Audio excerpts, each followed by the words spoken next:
Assalamualaikum warahmatullahi wabarakatuh. Alhamdulillahirabbil alamin. Assalatu wassalamu ala asyrafil anbiya'i wal mursalin wa ala alihi wa sahbihi ajma'in. Amma ba'du. Pertama-tama marilah bersyukur atas kehadirat Allah Subhanahu wa taala yang telah memberikan kita begitu banyak nikmat kepada seluruh manusia yang ada di muka bumi ini. Salah satunya adalah nikmat kesehatan, sehingga masih bisa mengerjakan aktivitas sebagaimana mestinya.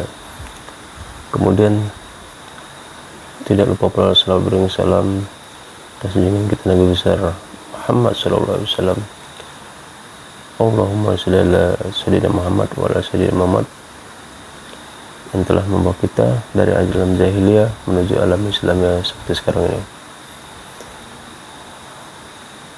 Para pemirsa YouTube yang dimuliakan Allah, silakan saksikan ceramah ini dengan seksama, dan semoga bisa ada manfaat atau hikmah yang bisa diambil atau dipetik di dalamnya.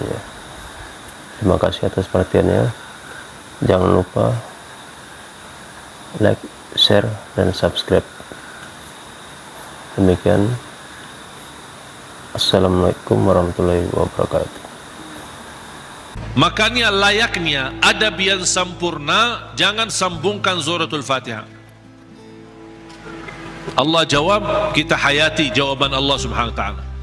Alhamdulillahi rabbil alamin. Allah menjawab, hambaku telah memujiku. Alhamdulillahi rabbil alamin. Qala Allah hamadani abdi, hambaku telah memujiku. Ar-Rahmanir Rahim. Qala Allah majjadani abdi, hambaku telah mengagungkanku. Maliki yaumiddin. Qala Allah athna alayya abdi, hambaku telah memuliakanku. Allah jawab setiap ayat. Iyyaka na'budu wa iyyaka nasta'in. Allah jawab, ini antaraku dan hambaku. Na'budu itu Allah, nasta'in kami memohon pertolongan kepada Allah. Berarti ada dua bagian. Ini antaraku dan hambaku, kata Allah. Ini ada bagian untukku, ada bagian untuk hambaku. Iyyaka na'budu wa iyyaka nasta'in. Dan terpilih kata nasta'in memang sangat pas. Kenapa tidak terpilih iyyaka na'budu wa iyyaka natawakkal? Iyyaka na'budu wa iyyaka nasbir. Iyyaka na'budu wa iyyaka nu'min. Kenapa terpilih kata nasta'in? Karena kita tidak mampu menyempurnakan ibadah sebagai hak Allah tanpa pertolongan dari Allah.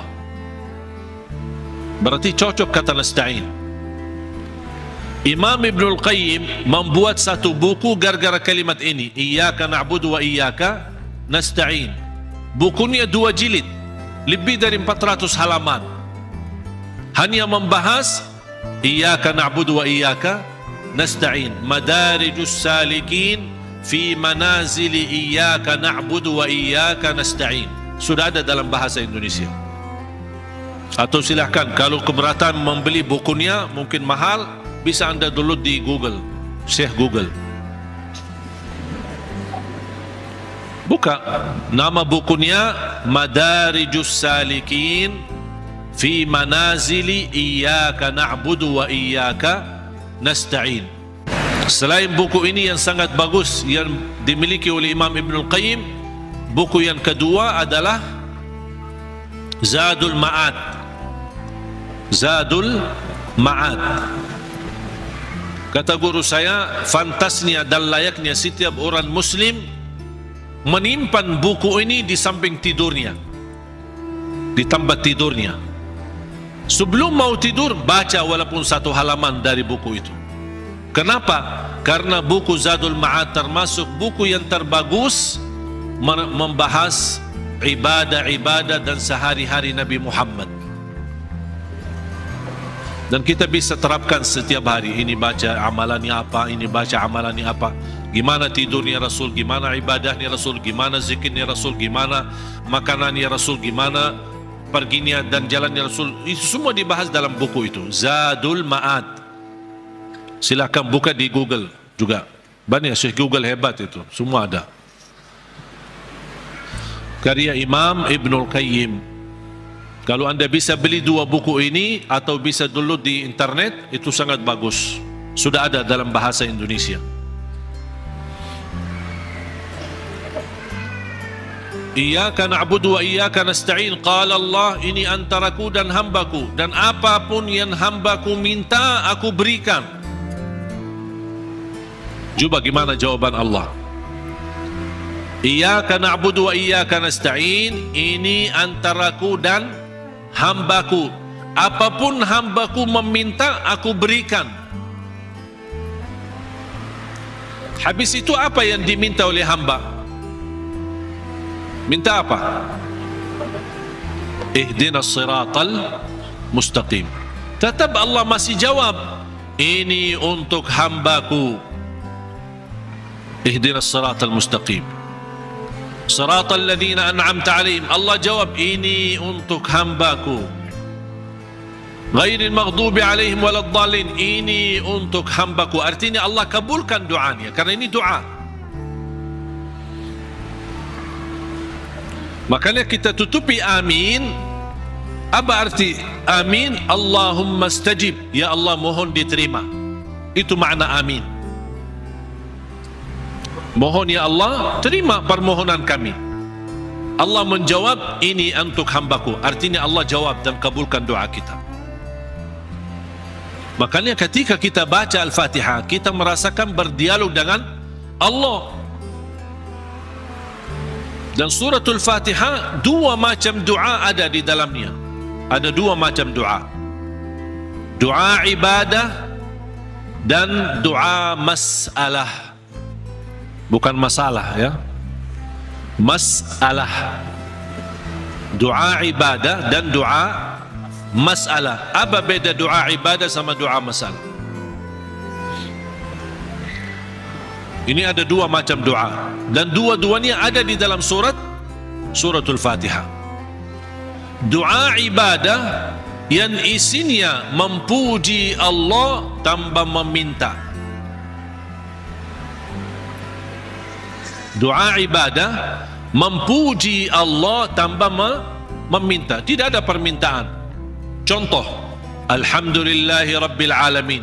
Apa permintaannya? Tidak ada.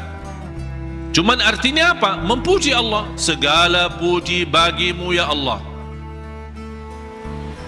Dan tidak ada kata yang terindah daripada kata Alhamdu,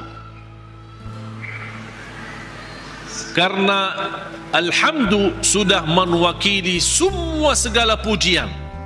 Artinya jamaah sekalian, kalau ada di antara kita yang tidak faham cara yang terbaik memuji Allah, tidak hafal kata-kata yang panjang dan indah, tidak hafal Asmaul Husna, aku ingin memuji Allah, cukup satu kata, Alhamdulillahi Rabbil Alamin, mewakili segala pujian. Makanya kata ini sangat luar biasa. Kalau diartikan dalam bahasa Arab, segala puji bagimu ya Allah, artinya semua pujian bagimu ya Allah, segalanya. Makanya disebut kata itu doa ibadah, karena isinya memuji Allah tapi tidak meminta, tidak meminta apa-apa. Doa yang kedua, doa masalah, yang isinya memohon sesuatu. Memohon sesuatu. Contoh, ihdinas siratal mustaqim. Itu kan ada permintaan. Makanya disebutkan doa masalah. Layaknya setiap kita berdoa diawali dengan doa ibadah, baru masuk kepada doa masalah. Itu adab, tata cara doa. Jangan langsung Mau berdoa, ya Allah ampuni, ya Allah. Puji dulu. Karena Allah senang mendengar pujian hamba. Allah senang. Buat Allah senang dulu, baru minta. Dan itu sudah dibuktikan oleh suratul Fatihah. Makanya saya selalu berkata, bagi orang awam yang tidak bisa berdoa, tidak mampu doa, tidak hafal doa, atau tidak memfahami bagaimana bisa berdoa, dia cukup membaca Al-Fatihah mewakili semua doa. Karena isinya doa ibadah ada, memuji Allah tanpa meminta, dan juga ada isinya doa masalah. Boleh enggak saya baca Al-Fatihah supaya anak saya mendapatkan hidayah, supaya anak saya disembuhkan oleh Allah, supaya saya dapat jodoh, supaya saya diberikan kemudahan? Doa. Al-Fatihah mewakili semua doa bagi orang yang tidak faham doa atau tidak bisa berdoa.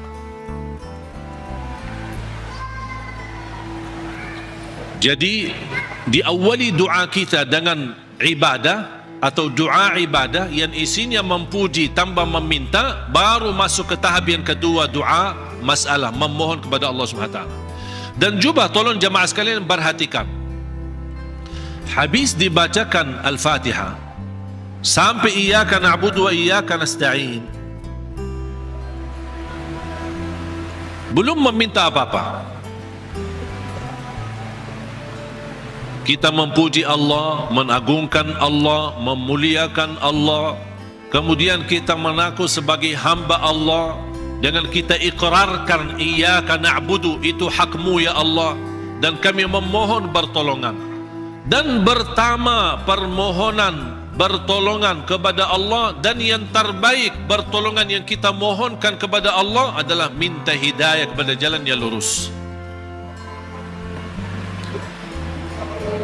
Jemaah sekalian, ayat Al-Fatihah disusun itu betul-betul rapi, tidak sembarangan kata-kata yang terpilih, termasuk meminta hidayah.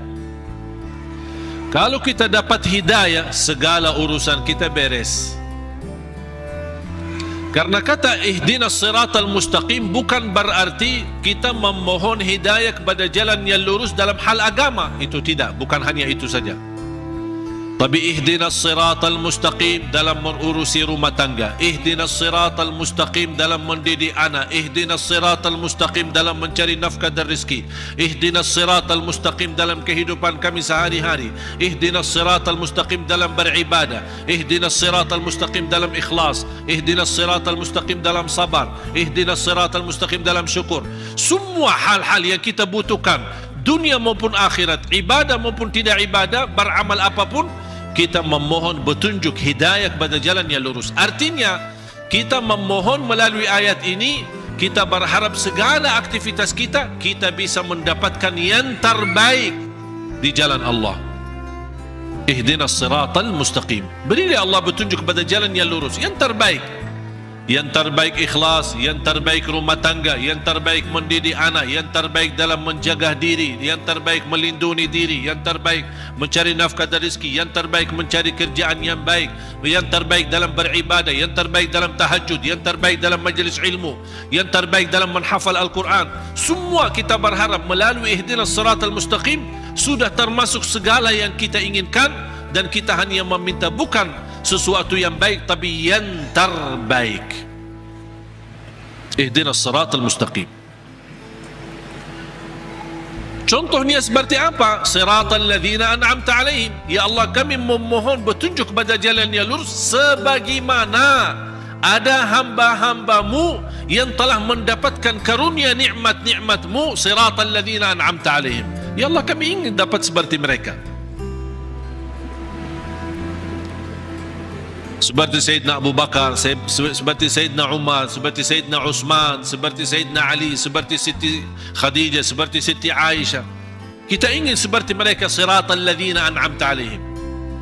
Janganlah ya Allah seperti orang-orang yang dimurkai oleh Allah atau orang yang tersesat. Ghairil maghdubi alaihim waladdallin. Ya Allah, jauhkan, lindungilah kami dari situ, dari hal-hal yang mendapatkan kemurkaan-Mu. Kami tidak mau. Kami mau sebagaimana hamba-Mu yang telah menerima karunia nikmat-nikmat, siratal ladzina an'amta 'alaihim. Itu yang kami mau ya Allah. Tapi jangan di jalan orang-orang yang dimurkai Allah dan orang-orang yang tersesat. Apa beda al-maghdubi alaihim waladdallin? Bedanya apa? Orang yang dimurkai Allah sama orang yang tersesat.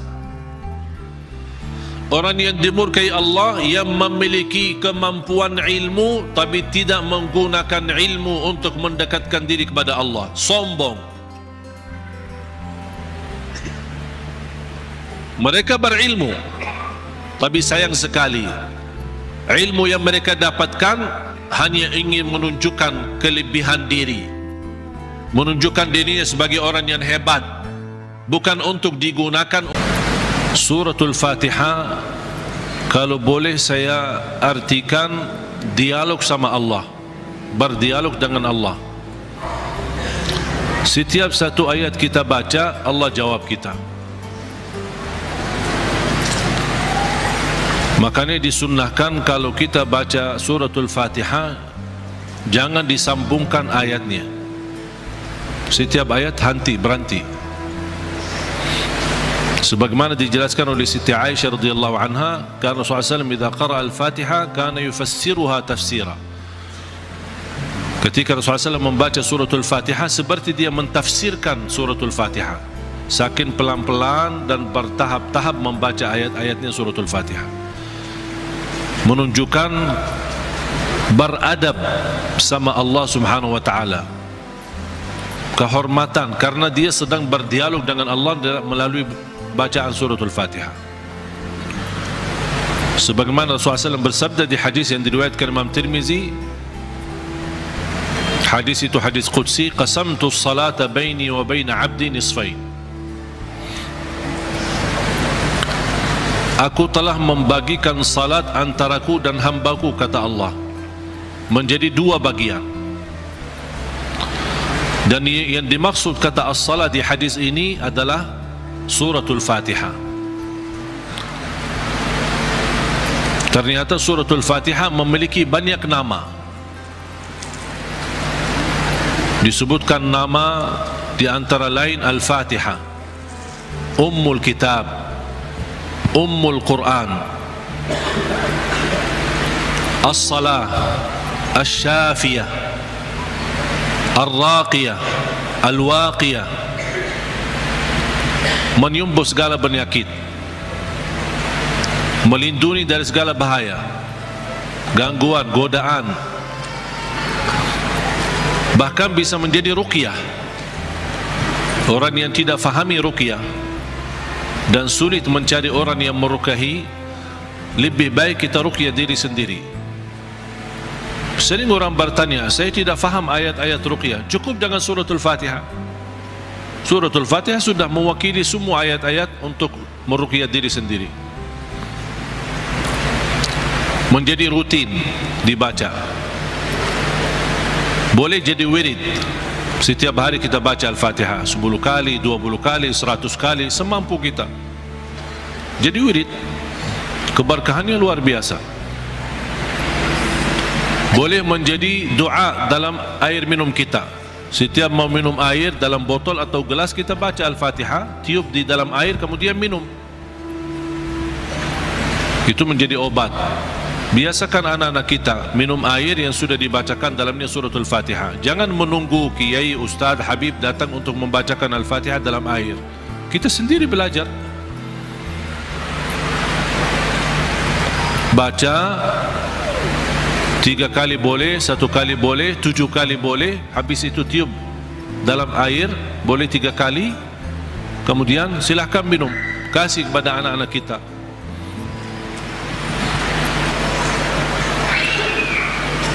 Al-Fatihah sebagai obat menyembuhkan penyakit kita.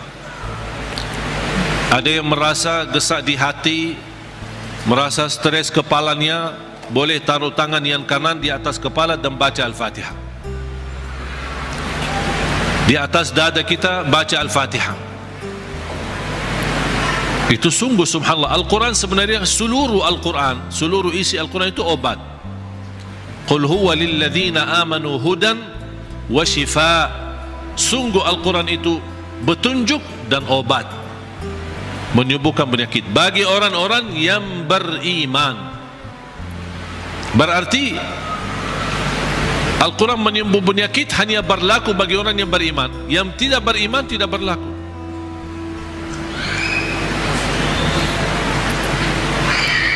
Dan banyak hadis yang menunjukkan Al-Fatihah itu sebagai ruqyah.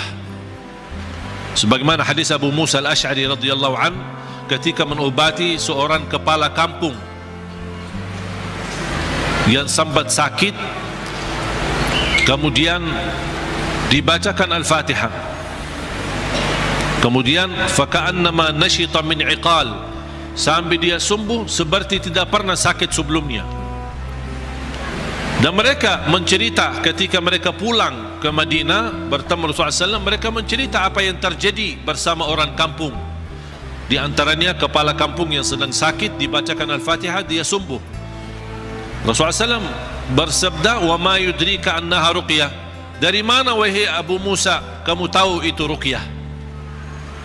Itu menunjukkan Rasul setuju dengan perilaku Abu Musa Al-Ash'ari.